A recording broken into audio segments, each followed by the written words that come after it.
बाब अशी आहे की हा हायवे अतिशय रहदारीचा आहे. एकूणच ज्याला अवेअरनेस, लोकांना जशी नियमाची कायद्याची माहिती देण्याची अधिक गरज आहे. कुठेतरी थोडं जास्त अंतर चालावं लागेल म्हणून शॉर्टकटने जाण्याचा प्रयत्न केला आणि हा अपघात घडला. दुर्दैव अपघात. ऑन द स्पॉट 11 लोक गेले, नंतर आता 2 गेले.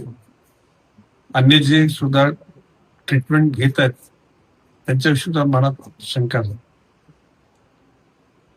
वेदांत मेडिकल कॉलेजचे प्रमुख डॉक्टर माने यांनी अतिशय चांगल्या पद्धतीने त्या ठिकाणी ट्रीटमेंट चालू ठेवली. 13 बॉड्यांचे पोस्टमॉर्टम करण्याकरता जिल्ह्यातले इतर हॉस्पिटलमधले डॉक्टर सुद्धा आलेले आहेत. खरं म्हणजे भयावह परिस्थिती. ज्यांचे चेहरे बघितले, लहान मुलं, लहान मुली, म्हणजे माणसं जन्मता निसर्गरित्या मेलेली काही वाटत नाही, परंतु अशा प्रकारे अपघाताने गेल्यानंतर यातनाच होत. माननीय मुख्यमंत्र्यांनी मृतांच्या नातेवाईकांना 5 लाखाची मदत जाहीर केलेली आहे.